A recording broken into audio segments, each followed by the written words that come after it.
नमस्कार। आप सभी का एक बार फिर से एजुकेशन राइज के इस ऑनलाइन प्लेटफॉर्म पर स्वागत है। देखिए, यमक अलंकार के आज हम 20 ऐसे प्रश्न करने जा रहे हैं जिससे आपकी नॉलेज टेस्ट हो जाएगी। कितनी तैयारी है आपकी पता चल जाएगा, और जिनकी तैयारी है उनको तो आंसर देना है, बट जिनकी तैयारी नहीं है उनका पूरा का पूरा रिवीजन हो जाएगा और इस एक क्लास में आपका यमक अलंकार परफेक्ट हो जाएगा। आपके एग्जाम में इन 20 प्रश्नों में से निश्चित रूप से जो प्रश्न आएगा वो यहीं से बन जाएगा। अगर नहीं बनता है ना यहां से, तब भी आप ऐसी कंडीशन में होगे इस क्लास के बाद में, इतना कॉन्फिडेंस होगा आपका कि 100% आप सवाल राइट करके आओगे। और साथ ही साथ आपको कुछ बोनस टिप्स भी मिलेंगे इस क्लास में। तो आइए चलते हैं यमक अलंकार के 20 एमसीक्यूज की इस सीरीज में। और पहला प्रश्न आपके सामने है कि काली घटा का घमंड घटा पंक्ति में कौन सा अलंकार है। तो हमने जब है ना इसका पिछला वीडियो जो हमने देखा था, ट्रिक जब हमने पढ़ी थी, तो हमने इसकी परिभाषा भी देखी थी कि यमक अलंकार में शब्द की आवृत्ति होती है, और जितनी बार शब्द की आवृत्ति होती है उतनी बार उसका अर्थ जो है वो भिन्न होता है। तो यहां एक शब्द की आवृत्ति हो रही है घटा शब्द की। पहली बार घटा शब्द आया है काली घटा यानी बादल, और दूसरी बार जब शब्द आया है घटा यानी कम होना। कम होना, तो शब्द दो बार आया है और दोनों बार इसका अर्थ भिन्न है। इसका मतलब यहां पे यमक अलंकार हुआ। तो राइट होगा बच्चों अपना आंसर जो है वो ऑप्शन 2 यमक अलंकार। क्यों होगा, मैं पीडीएफ अवेलेबल करा दूंगा आपको, ध्यान देना। टेलीग्राम चैनल या व्हाट्सएप से आप ले सकते हैं, क्योंकि मैंने व्याख्या सहित यहाँ पे आंसर भी लिखा है, उसकी व्याख्या भी लिखी है, प्रश्न भी दिया हुआ है। तो आपको एक बार रिवीजन करने में, इसकी पीडीएफ पढ़ने में भी आपको सहूलियत रहेगी। तो यहाँ पे देखो यमक अलंकार है क्योंकि घटा शब्द दो बार आया है। पहले का अर्थ है बादल और दूसरे का अर्थ है कम होना। आया समझ में? चलिए आगे बढ़ते हैं। बिल्कुल सिंपल तरीके से आपको समझना है, बहुत इजीली आपको जो है वो समझ में आ जाएगा। दूसरा हमारा प्रश्न ये है कि दूसरा प्रश्न ये रहा,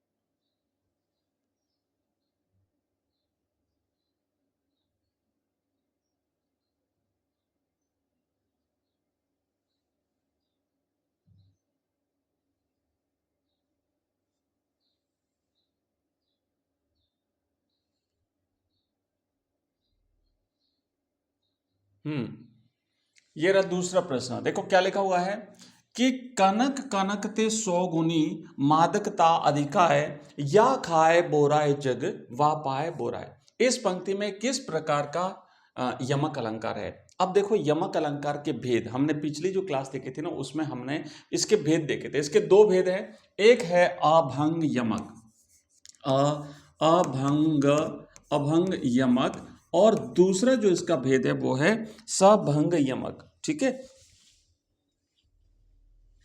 अभंग यमक और सभंग यमक।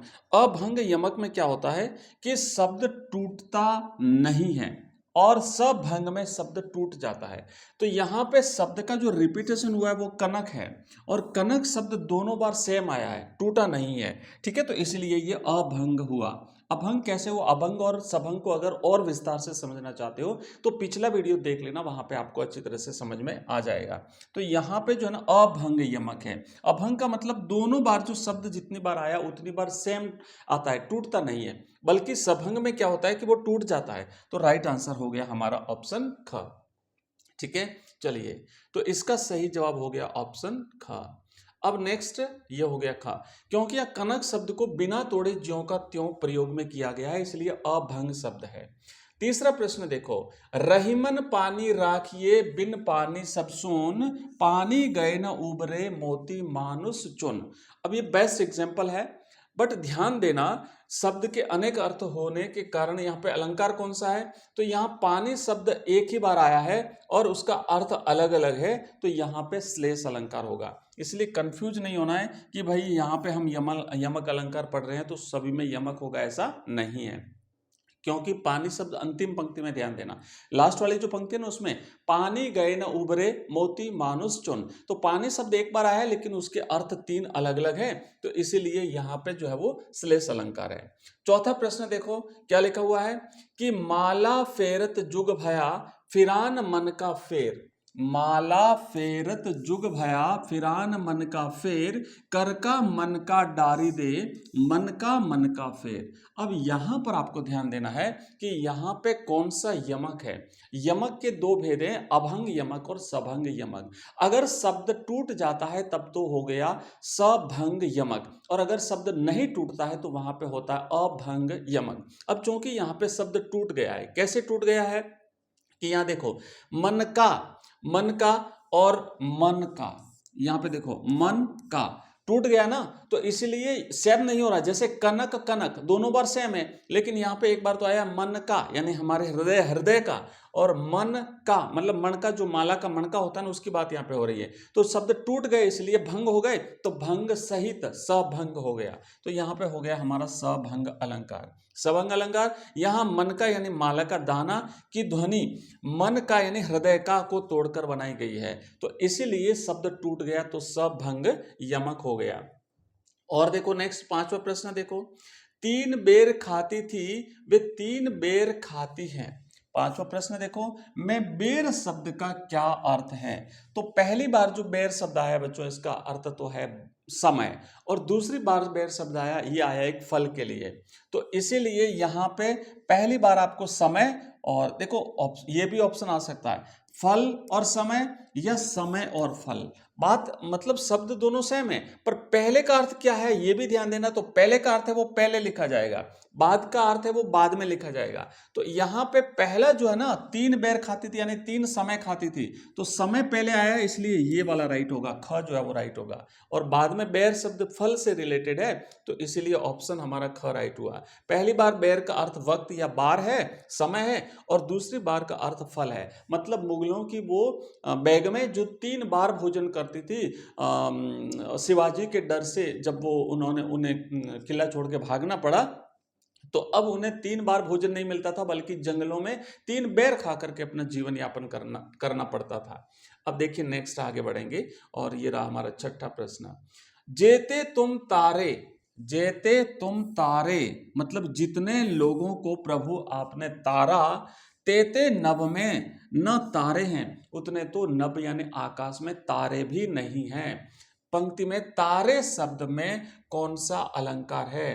तो तारे, यहां पे तारे से तात्पर्य है जो तारे हैं आसमान में, और यहां पे तारे नहीं, तेते तुम तारे, यहां तारे से तात्पर्य है तारना, तारना, तारना मतलब उबारना, उबारना मतलब कल्याण करना। और यहाँ तारे का मतलब है स्टार, स्टार मतलब जो आसमान में तारे हैं ना, स्टार्स, उसकी बात यहाँ पे हो रही है। तो तारे शब्द का अर्थ क्या हुआ, पहली बार तारे शब्द का अर्थ हुआ तारना, और दूसरे शब्द का अच्छा यहाँ जो है अलंकार बताना, तो यमक अलंकार हो गया, क्योंकि शब्द 2 बार आया, दोनों बार उसका अर्थ भिन्न है। तारे का अर्थ उद्धार करना, और दूसरे तारे का अर्थ है सितारे। नेक्स्ट देखो 7वां प्रश्न, ऊंचे घोर मंदिर के अंदर रहनवारी, ऊंचे घोर मंदिर के अंदर रहाती हैं। मैं मंदिर शब्द का क्या अर्थ है। मंदिर या महल, पर्वत और गुफा, महल पर्वत की गुफा, या दोनों बार महल। तो ध्यान से समझना इसका अर्थ को, इसके अर्थ को आप ध्यान से समझोगे तो इसका अर्थ होता है बच्चों, पहली बार जो मंदिर है ना वो महल हो गया, महल हो गया, और दूसरी बार पर्वत की गुफा। पहले मंदिर का अर्थ ऊंचा महल, और दूसरे का अर्थ है पर्वत। नेक्स्ट प्रश्न देखो, खग कूल, कूल कूल सा बोल रहा, यहां कूल शब्द में कौन सा अलंकार है। 3 बार है ना, खग कूल, कूल कूल सा बोल रहा, खग कूल कूल कूल सा बोल रहा। अनुप्रास है, यमक है, श्लेष है, या पुनरुक्ति प्रकाश है। तो ध्यान देना यहाँ पे जो है बच्चों, ये यमक अलंकार है। इसका राइट आंसर क्या होगा, यमक अलंकार होगा। क्यों होगा, क्योंकि यहाँ पे खगकूल का अर्थ है पक्षियों का समूह। खगकूल मतलब आप यहाँ पे देखेंगे ये लिखा जो है ना कि खगकूल, खगकूल ये एक शब्द हो गया, कुल कुल सा पक्षियों का समूह। खगकुल का मतलब होता है पक्षियों का समूह, पक्षियों का समूह है, जबकि कुल कुल उनकी चहचहाने की ध्वनि की बात हो रही है। पक्षियों का समूह कुल कुल सा बोल रहा। अब देखो नेक्स्ट अगला क्वेश्चन देखो, 9वां प्रश्न है कि कहे कवि बैनी, बैनी ब्याल की चुराई लीनी में प्रयुक्त बैनी शब्द में कौन सा अलंकार है। तो अब यहाँ बैनी शब्द में अभंग श्लेष है कि सभंग श्लेष है? अभंग नहीं, अपंग यमक है, सभंग यमक है, श्लेष है या फिर रूपक है? तो ध्यान देना यहाँ पे कवि कहे कवि बैनी, बैनी ब्याल की चुराई लेनी। तो बैनी शब्द जो है ना यहाँ पे दोनों बार बिना तोड़े यूज किया है, बिना तोड़े यूज किया है, इसलिए अभंग, टूटा नहीं है, तो ये हो गया अभंग। पहला बैनी कवि का नाम है और दूसरा बैनी का अर्थ चोटी है, शब्द को तोड़ा नहीं गया है, इसलिए यह अभंग श्लेष हुआ। नेक्स्ट आगे बढ़ेंगे, अगला क्वेश्चन देखो, और अगला क्वेश्चन देखो नेक्स्ट। हाँ आ गया, तो ये रहा हमारा 10वां प्रश्न। तो पर वारो उबरसी सुनी राधी के सुजान, तू मोहन के उर्वशी वह उबरसी समान, मैं कौन सा अलंकार है? तो ध्यान देना यहाँ पे यमक अलंकार है बच्चों, ठीक है ना। यहाँ पे अलंकार कौन सा है? यमक अलंकार है। यहाँ उबरसी यानी अप्सरा, उर्वशी यानी हृदय में बसी, और उर्वशी गले का हार के रूप में प्रयुक्त हुआ है। तो जितनी बार प्रयुक्त हुआ उतनी बार अर्थ भिन्न है, शब्द का रिपीटेशन हो रहा है, और इसीलिए यहाँ पे जो है वो अलंकार कौन सा है? यमक अलंकार है। एक और अंतिम प्रश्न कर लेते हैं, बाकी प्रश्न अपन नेक्स्ट क्लास में करेंगे। सारंग ले सारंग चली गई सारंग की ओट, सारंग झीनो पाई के सारंग करी गई चोट। इस पंक्ति में कौन सा अलंकार होगा?